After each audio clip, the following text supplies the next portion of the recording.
Assalamu alaikum. Mr. Moderator, our distinguished guests, brothers and sisters, our friends and our enemies.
Alhamdulillah wa salatu wa salamu ala Rasulillah sallallahu alayhi wa sallam wa ala alihi wa ashabihi wa azwajihi wa man wala wa ba'd. Dear brothers and sisters in Islam, this is your brother Shaykh Khalid Yasin speaking from my Facebook Live platform, and I just want to make a short, concise statement. We are all witnessing the reactions from the tragic and brutal killing of another African-American man. And I don't want to go into the details of the person and the incident because we don't have to. It's just another brutal, insensitive demonstration of a racist, criminal police presence in America, where we can say, as it has been observed, of course, this is not reflective of all the white people in America. I would venture to say that 90% of the white people in America have no such hatred inside their hearts, and that they stand with us regarding this kind of behavior of the police force. However, the 10% of white people in America who carry this hatred, this prejudice, and who support this kind of perpetual criminal assaults upon the lives of black people, they're the ones who fill the police forces. They're the ones, for the most part, whose grandfathers and whose fathers and who now the sons are in the police force. And as for the African Americans or Hispanics who are part of the police force, who tolerate that, they're just Spanish or black coons or Uncle Toms who, because of the salary and because they've been allowed to join the police force, they just joined the criminal activity of the police force, and they're no longer there for the protection of the people. Now, having said that, I want to switch my conversation here because we can talk about this issue. We can talk about this issue at another time. You know, as a social activist, you know, as a Muslim and a social activist, for me, I can't be quiet. You know, I'm going to hesitate, and I'm going to be strategic, and I'm going to be careful, and I'm going to think about the proposition of how to respond as opposed to reacting. However, what I want to switch over to is say that this is like this is like the aftermath of our celebration of Eid for the Muslims. You know, now we Muslims, if we can fast all Ramadan, make the sacrifice to pray and read Quran and stand at night and, with the anticipation of Laylatul Qadr, and, we can recite Quran and listen to the Quran and, go through all the disciplines of the Ramadan. And then after that, we can celebrate the Eid. But on one of the days of the celebration of Eid, a black man was senselessly and brutally killed in broad daylight, where everybody can see. And you know what? I didn't hear from any Arab, Asian, African, Bosnian, Turkish. I didn't hear from any Muslim leader in America any outcry. I didn't hear anything. I didn't say no one said anything. I said I didn't hear anything. I didn't see anything. I didn't see any effort that was made to bring this matter to attention, as Allah subhanahu wa ta'ala mentioned to us, like if one life is taken without justification, it's like the killing of a people. But you know what? I hear a deadening silence. Now, just for the record, let's clarify something. In the United States of America, there are approximately 7 million Muslims, of which at least 40% of that 7 million, they are revert Muslims. Now, revert Muslims could mean that they could be white reverts, they could be black reverts, they could be Hispanic reverts. But we know for a fact that 80% of the reverts in the United States of America are African Americans. African Americans who used to be Christians and whose family members are Christians and who have suffered under slavery and post-slavery and civil rights and racial oppression, for the last 150 years. So when we became Muslims, we understand that we first put ethnicity, we put that behind us, we put that to the side, and we embrace the faith. We understand that. We have done that. But it doesn't mean put our people behind us and put our people to the side, and that we forget about the oppression of our people. We forget about the cause of our people just to be Muslim. No, that's not true. And those African American leaders who feel inside of their minds that we don't have any obligation towards our people because our people are non-Muslims, man, you guys are the ones that's off the page. You guys are the ones you guys are so self-righteous, that you're willing to embrace every other cause in the world. That's not a cause of ours. It's a cause of oppression. We support oppressed people wherever they are, but we don't jump across the world to support other oppressed people while we just diminish and forget about and divorce ourselves from the oppression of our own people. Now, secondly, there's a tremendous double standard among the Muslims in the United States of America. And I'm not talking intellectually here, and I don't care if you like it or you don't like it. I don't care if you feel I don't care if you think it's religiously correct or not. This is what I got to say. There's a lot of double standards of Muslims in the United States of America. We claim to be so godly and so religious and so morally observant when it comes to fasting in Ramadan. We claim to be so godly and so religious when it comes to our masjids being closed because of the COVID-19 situation and, our congregational prayers being interrupted. We claim to be so godly and so religious when it comes to the Quran being burned. You remember when Reverend Jones or some guy, he wanted to burn Qurans? You remember when somebody in another country, they slandered the Prophet Sallallahu Alaihi Wasallam and through some kind of a cartoon, and, all the Muslims in America, we became so godly and so religious and so concerned.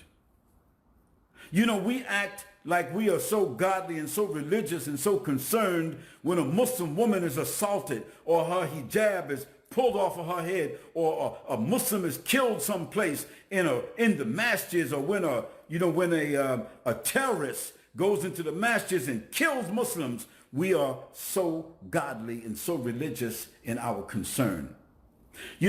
Brothers and sisters, I want to tell you that since I became a Muslim in 1965, we, the new Muslims, the reverts, the African Americans, we marched for Palestine.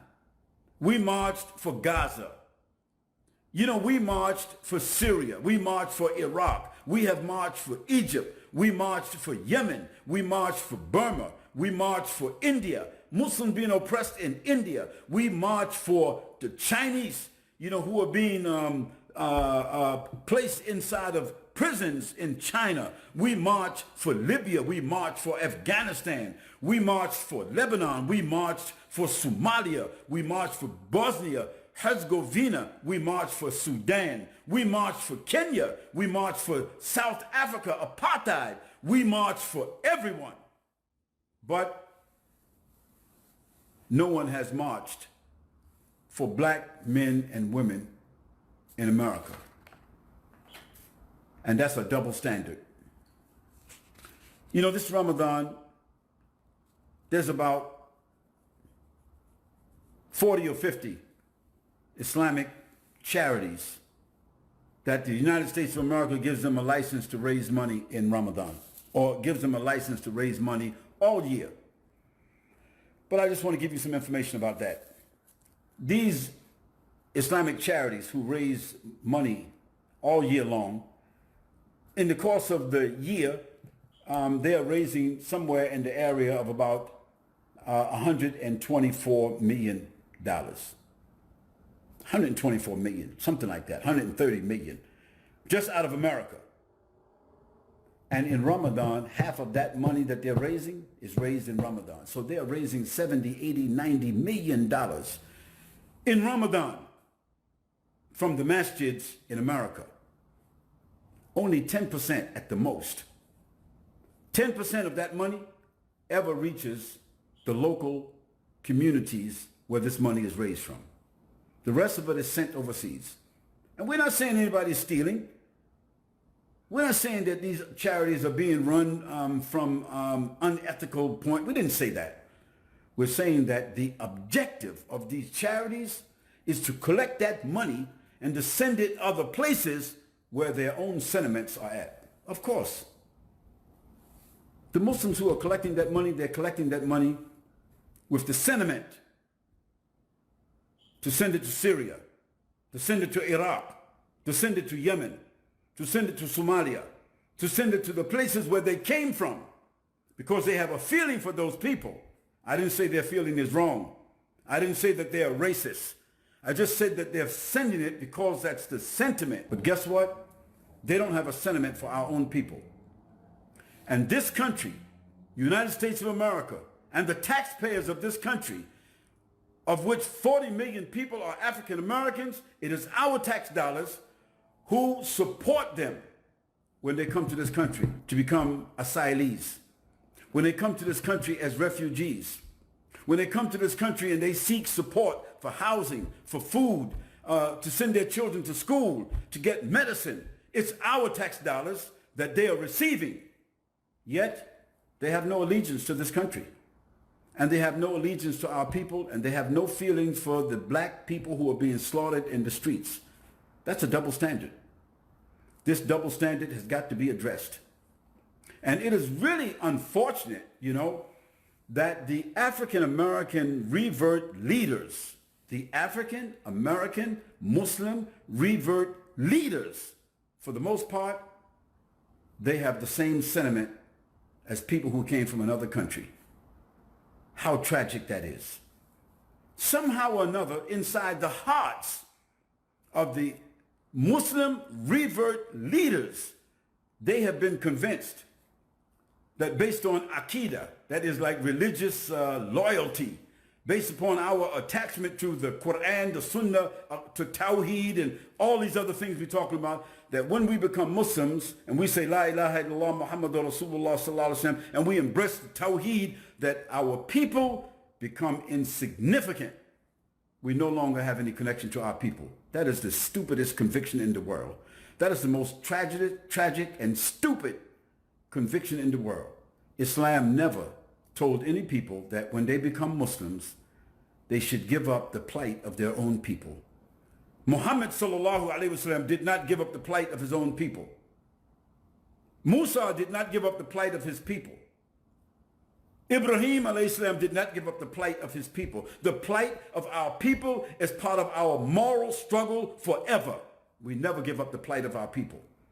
And all of our people don't have to be Muslims, and they don't have to be righteous for us to support the plight of our people. And this issue that just happened, Mr. Floyd, the gentleman who was choked out, just killed like a roach. You know, a dirty criminal, kafir police just put his knee on the man's neck and killed him, even though he was handcuffed and he was subdued. And guess what? His fellow officers didn't stop him. And all the people who were around filming, they didn't stop him. I'm not justifying the rioting, the looting, the lawlessness. I'm not justifying that. Nor am I calling people to arm themselves and to act in a provocative manner in reaction. I'm not saying that either. But what I am saying is that I am in full agreement that marching is never going to solve anything anymore. Marching is not going to satisfy anything anymore. It is deliberate action. It is strategic response. It is people being very prepared and vigilant about their rights as human beings, their rights as Americans. Whatever any other American has the right to do to protect themselves, their family, their interests, their dignity, certainly all black people can do that. Now, I have to say, any black person who has a felony, you can't just go get a weapon because you've been precluded from that because of the felony. But guess what? Only 7% of African people in this country have a felony. That means 93% of African American men and women who are 18 years or older, you can most certainly arm yourselves and protect yourselves by the constitutional privileges and rights that every American has to protect themselves, their life, their limb, their family, their honor, and their dignity. And you should. I think today marks a time in America that marching is over. Criminals do not respect marching. They don't respect that. What criminals respect is something that they will lose. They will lose their economic leverage. They will lose some of their privileges, or as a reciprocation, they will lose their lives when they take another life illegally. This is what they will respect. And as Americans, I'm not ever advising anyone to do something which is unconstitutional or something which is illegal. But I'm saying that we cannot hide behind the facade of religious sentiment and think somehow or another that God is going to be pleased with us. God will never be pleased with cowards. People who support cowardice and people who act like cowards, Allah never support them. Subhanallah. I see more concerned white people in America standing up and having an outcry and willing to go out of their homes, out into the streets and face the police. White people are doing that only because constitutionally and morally they feel they should. While I see it, Muslims, their organizations, their leadership, they said nothing and they do nothing because they don't want to rock the boat of their own benefits. And their sentiments are not with their own, the sentiments are not with the people. The sentiments still lie inside of them with their own people and their own countries. Inside their hearts, they are not truly Americans. Because if they did, they would stand with all Americans, and any injustice that's done to an American, they would support it. They need to remember all the Muslims who came to America as immigrants 3 generations ago, 2 generations ago, or they just got here. They need to remember that when you come to this country and you swear allegiance to this country and you become a beneficiary of this country and you accept the tax dollars of its people, you inherit the responsibility, the moral responsibility to support what is right and forbid what is wrong. This is called Amr bil Ma'ruf wa Nahy al Munkar. And this has nothing to do with whether people are Muslims or they are non-Muslims. This is enjoining the right and forbidding the wrong. This is commanding what is correct and forbidding what is incorrect. This is a fundamental social privilege in Islam. And all those people who claim to be so religious based upon the ritualistic doctrines of Islam, but they are silent when it comes to oppression, and they are silent when it comes to criminal actions.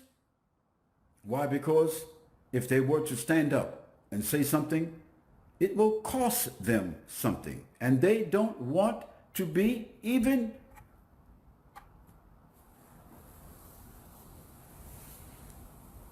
now the word is not that they don't want to be injured, and not that they don't even want to be made uncomfortable. Think about that. People are so religious as beneficiaries in this universe, in the United States of America. They are so comfortable. And they don't even want to be,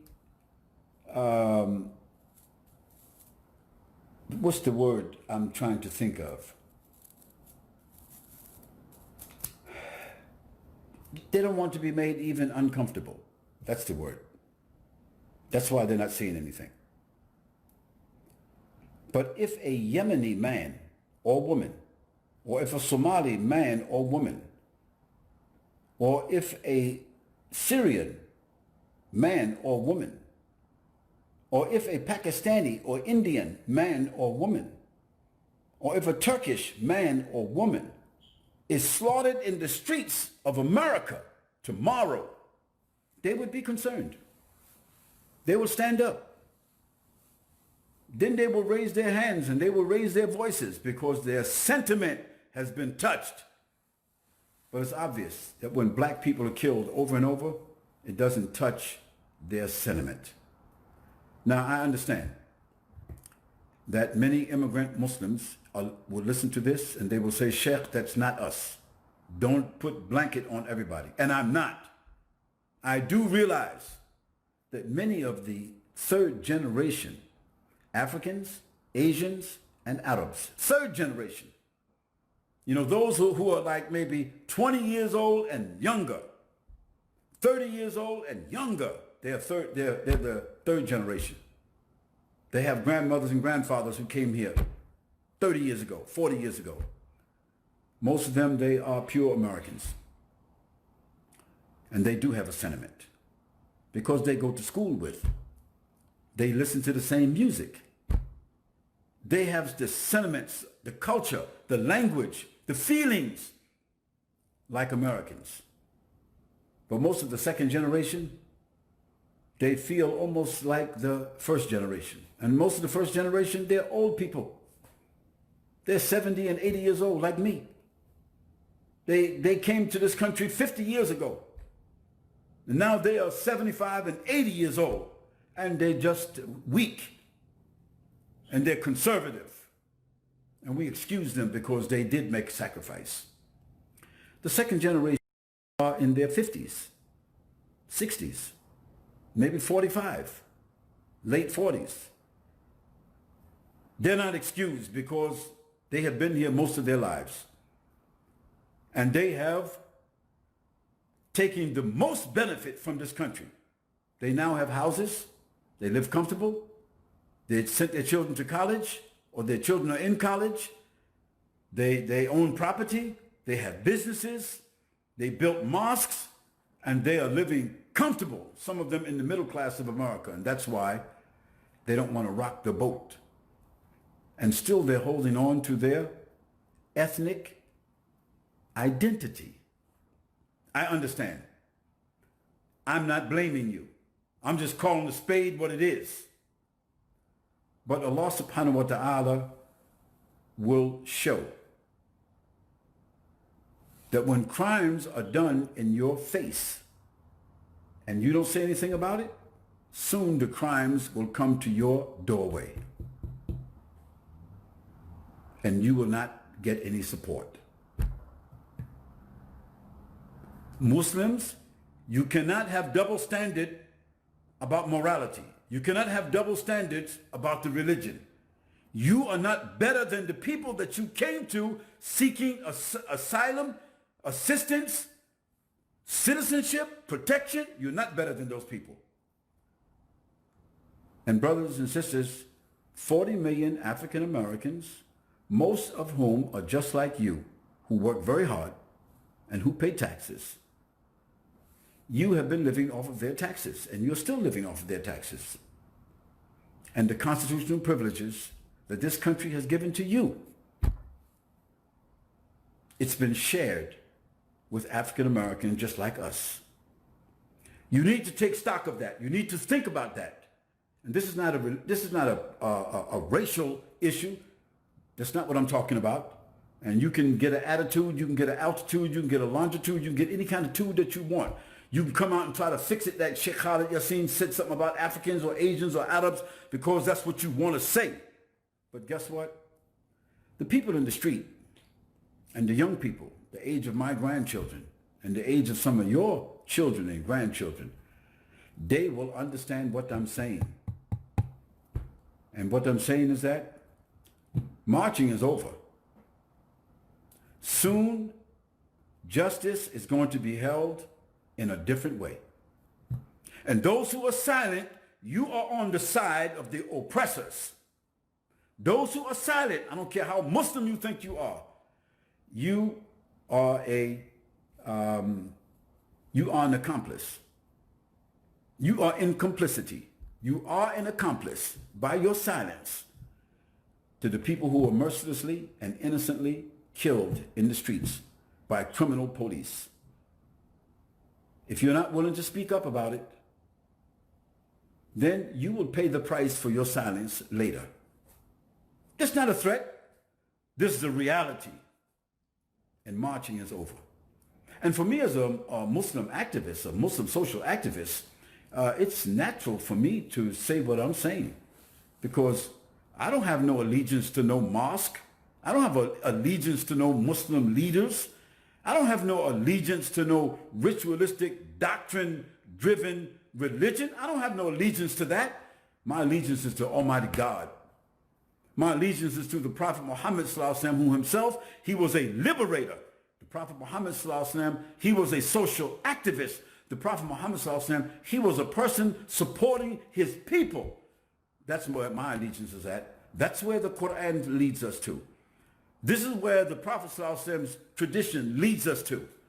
Now, all this other religious convictions that people are serving us at the expense of our own people, I'm not with that. I respect scholars wherever they are. I respect them for what they are scholars of. But their fatwas and their sentiments have nothing to do with my people. I'm speaking about my people and their rights in the United States of America. And if there's nobody else who will speak for my people, I will speak for my people. And I don't need any Arabs, Asians, Africans from anywhere in the world to speak on behalf of my people or to give me justification to speak for my people. And I do know that the majority of all of the immigrants who came from other places in the world, they will not have no opposition to what I say today. Because if you came to America and you became Americans, your sentiments belong, part of your sentiments have got to be with the people in America. And there are 40 million African Americans in this country. 40 million. And you can't just dismiss them. And guess what? They're not all criminals, as the media would like to make it seem. And so that you can say within yourself that, well, I'm not supporting criminal activity, like they're all drug dealers or they're all prostitutes or, you know, they're all engaged in some kind of criminal activity. No. In the African American community, maybe 15% of the people are engaged in open and blatant criminal activity. The rest of them are hardworking, decent people, just like you. And if you're silent about their being murdered in the streets like dogs, a time will come when you will pay the price for your silence. That's my speech today. I'm addressing the double standard, the double religious standards of the 7 million Muslims in the United States of America and their leaders. I'm addressing this double standard. And I'm going to talk about that some more. I'm going to leave this point where I'm saying, and I don't care about the comments. You know, I don't care about your comments. You can make any kind of negative comments that you want. It doesn't matter to me. Most of the people making negative comments are cowards. And you want to make it seem like, you want to hide behind, religion. You want to hide behind some kind of facade. You want to hide behind that. But those who are sincere inside their hearts, you will understand what I have to say here today. And it's not the last time. I promise. I'm going to have 2 or 3 other discussions like this that will be even more surgical. I didn't even prepare for what I had to say today. I'm saying it out of my moral and ethical obligation. And guess what? Those of people who listening to me or who listen to me, if you like what I got to say, good. Share it. You don't like it? I don't even care. You can trash it and you can go with it to the trash. Doesn't matter to me. I'm speaking what I believe is inside my heart. I'm speaking for justice. I'm speaking for innocent people. I'm speaking for my people. I'm speaking for the constitutional privilege that we have as human beings and citizens living in this country. And whoever disagrees with that, I don't even care where you go, and I don't even care what you say. You're on the other side. We say, Subhanakallahumma bihamdik wa nashhadu an la ilaha illa ant wa nastaghfiruka wa natubu ilayk. Wassalamu alaikum wa rahmatullahi wa barakatuhu. Paper gold. You see, black folks are chumps. If America were to tell you to bring all the rocks in this country to her, and she'll give you $1 million for it, you'll do it. And the next day she'll tell you we're using rocks for currencies, chump.